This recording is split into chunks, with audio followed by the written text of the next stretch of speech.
Selanjutnya saya akan menjawab pertanyaan nomor 3. Pertanyaannya yaitu konsep Islam dalam menghadapi krisis kerja. Sebenarnya lebih dari 1400 tahun silam, Islam telah menawarkan satu sistem ekonomi yang melibatkan manusia dengan senantiasa melakukan perbaikan dalam masyarakat yang berbasis pada nilai-nilai moralitas spiritual, yaitu suatu sistem yang ditopang oleh prinsip tauhid dalam proses mendapatkan dan pemanfaatan harta sesuai dengan mekanisme dan aturannya. Harta harus diperoleh dengan cara-cara yang etis dan halal, seperti tidak boleh adanya unsur judi, riba, goror atau tidak transparan dalam suatu pekerjaan, menipu, dan cara-cara eksploitatif lainnya. Dengan demikian, dalam pemanfaatannya, harta harus dimanfaatkan sesuai dengan cara-cara yang etis dan halal. Dalam setiap harta yang kita miliki, ada hak milik orang lain yang kurang beruntung.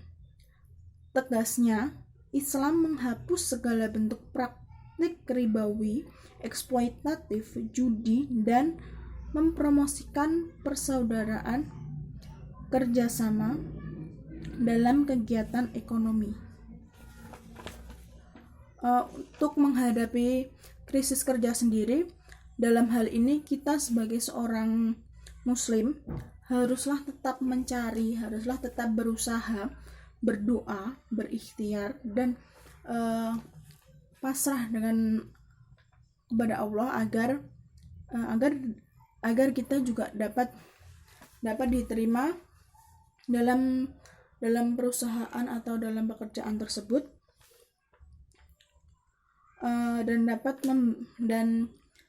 dalam bekerja itu kita akan dapat memberikan nafkah kepada keluarga kita. Karena rezeki, jodoh, dan maut itu ada di tangan Allah, maka dari itu kita harus berserah diri dengan apa yang telah Allah berikan kepada kita, dan juga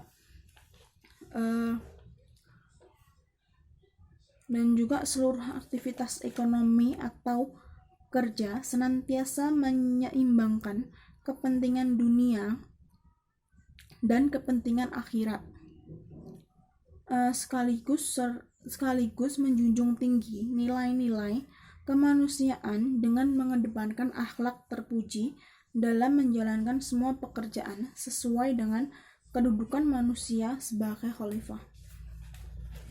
Ini dapat diimplementasikan di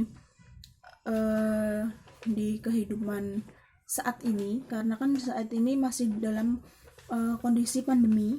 Jadi banyak karyawan yang diputus kerja oleh perusahaan, banyak karyawan yang dirumahkan, dan masih banyak lagi yang serupa seperti ini. Maka dari itu bisa dibilang krisis kerja. Memang betul, karena di kondisi sulit ini banyak sekali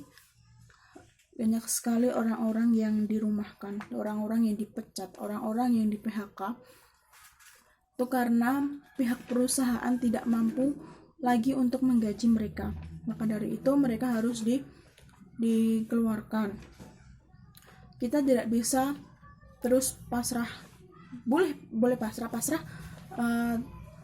terus ke pasrah. Tidak boleh pasrah aja. Maksudnya pasrah aja ini ketika kita dipecat, kita tidak mencari pekerjaan lainnya, kita tidak berusaha. Intinya itu adalah berusaha dan berdoa dan berserah diri pada Allah. Kita sama aja. Berusaha tapi tidak berdoa, itu sama aja, jadi tidak ada gunanya. Jadi semua itu harus beriringan. Berusaha untuk menghidupi keluarga kita, berusaha untuk mendapat pekerjaan yang lainnya, atau mungkin bahkan kita bisa juga membuka lapangan pekerjaan kita sendiri. Misalnya kita berjualan online, kita mencoba peluang untuk di bisnis UMKM di bidang kuliner, terus di clothingan, itu kan masih banyak lagi. Jadi kita tidak melulu harus bekerja di satu badan pemerintah atau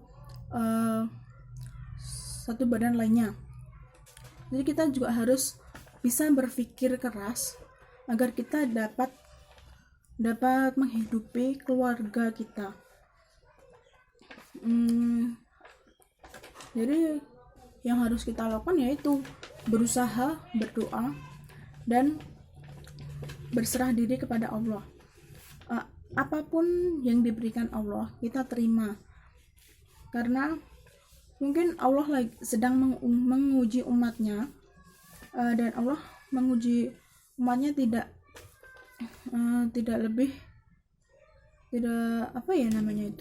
lupa, pokoknya itulah, saya lupa, maaf. Ya udah, untuk jawaban nomor 3 saya seperti itu. Kurang lebih mohon maaf.